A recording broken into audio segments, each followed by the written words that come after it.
Hello दोस्तों, मैं Tiwari sir आपके चैनल तिवारी सर केमिस्ट्री वाला में आप सभी लोगों का स्वागत करता हूं। तो बच्चों, आज हम लोग एक महत्वपूर्ण अपक्रिया पढ़ने जा रहे हैं और उस अपक्रिया का नाम है बच्चों विलियमसन ईथर संश्लेषण। विलियमसन ईथर संश्लेषण अपक्रिया क्या है बच्चों?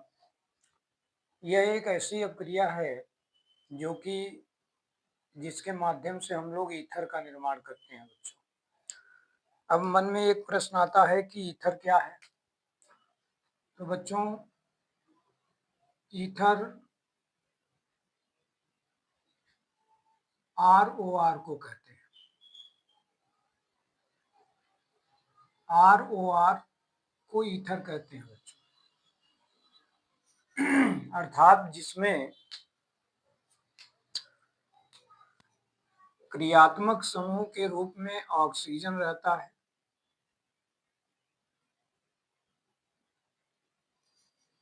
वह कार्बनिक यौगिक बच्चों ईथर कहलाता है। और ये जो लिखा है ना, ये ईथर का सामान्य फार्मूला है। ठीक है। इसके आधार पर यदि हम लोग कंपाउंड बनाएं ईथर का, तो R की जगह पर अगर हम लोग पहला एल्काइल ग्रुप यूज करें तो CH3OCH3 बनता है, जिसको बच्चों आप लोग डाई मेथिल ईथर कह सकते हैं। ये इसका रासायनिक नाम है बच्चों। इसी तरह अगर मैं R की जगह पे C2H5 का प्रयोग करूं बच्चों, तो ये कंपाउंड बनकर तैयार हो जाता है। इसको बच्चों हम लोग डाई एथिल ईथर कहते हैं। क्या कहते हैं बच्चों? Die ethyl ether. तो ऐसे यौगिकों का निर्माण बच्चों इस अपक्रिया के द्वारा किया जाता है। समझ रहे? ये अपक्रिया अपने आप में बहुत ही महत्वपूर्ण अपक्रिया है, क्योंकि इसके माध्यम से आप ईथर यौगिक बनाते हैं। अब प्रश्न उठता है कि इस अपक्रिया में क्या क्या आपको प्रयोग करना होता है और अपक्रिया इसकी होती कैसी है, इसको हम लोगों को समझना है बच्चों। सबसे पहले याद रखो कि इस अपक्रिया के लिए आपको एक RX कंपाउंड चाहिए बच्चों और एक RONA कंपाउंड चाहिए। ये दो ऐसे कंपाउंड हैं बच्चों जिनकी अगर आपस में अपक्रिया करा दी जाए तो ये दोनों आपस में अपक्रिया करके आपको ROR यानी ईथर बनाकर देते हैं। कैसे देते हैं? आइए इसको मैं रिएक्शन के माध्यम से आपको समझाता हूँ। जैसे बच्चों, मैंने कहा कि आपको पहला कंपाउंड चाहिए RX, तो हमने यहाँ पे RX लिखा और इसमें आपको मिलाना है बच्चों दूसरा कंपाउंड RONA।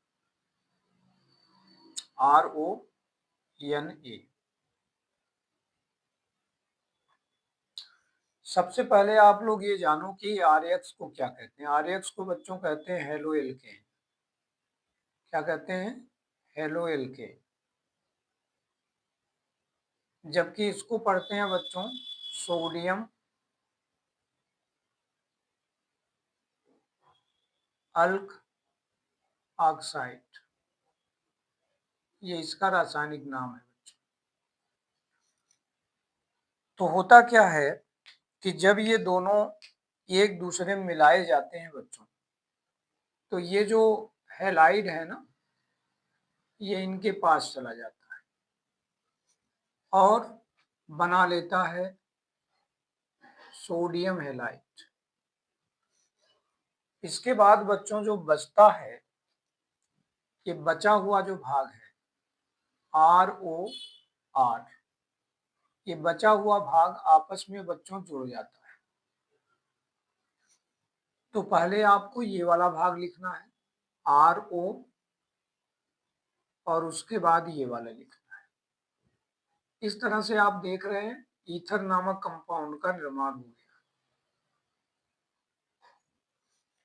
और इसी अभिक्रिया को बच्चों बोलते हैं विलियमसन ईथर संश्लेषण। क्या कहते हैं बच्चों? विलियमसन ईथर संश्लेषण। आइए अब हम लोग इसका उदाहरण बनाते हैं, इस अपक्रिया का उदाहरण बनाते हैं। तो उदाहरण के लिए आपको ये पता होना चाहिए कि RX के अंदर बहुत सारे कंपाउंड आते हैं, जैसे कि CH3Cl ले लो, CH3Br ले लो, C2H5Cl ले लो या C2H5Br ले लो। इनमें से कोई भी कंपाउंड आप ले सकते हैं। जैसे मान लो हमने ले लिया C2H5Br,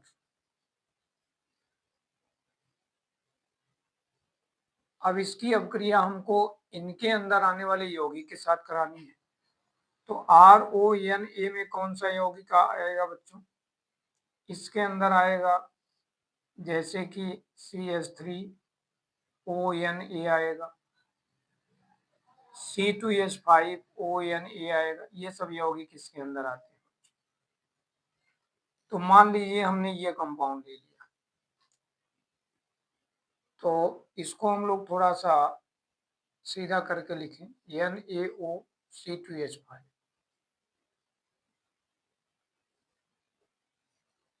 ठीक है बच्चों, तो इस तरह से होता क्या है, ये सोडियम और ये ब्रोमीन अर्थात ब्रोमाइड, ये दोनों मिलकर सोडियम ब्रोमाइड बना लेते हैं बच्चों।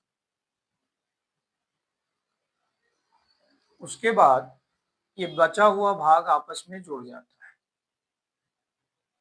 C2H5O के साथ में ये वाला C2H5 जुड़ जाएगा। और इस तरह देख रहे हैं, इस कंपाउंड का निर्माण यहाँ पर हो गया।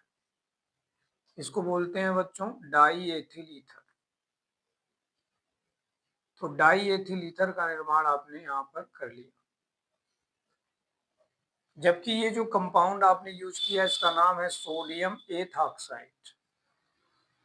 क्या नाम है बच्चों? Sodium ethoxide. इसका नाम है बच्चों एथिल ब्रोमाइड।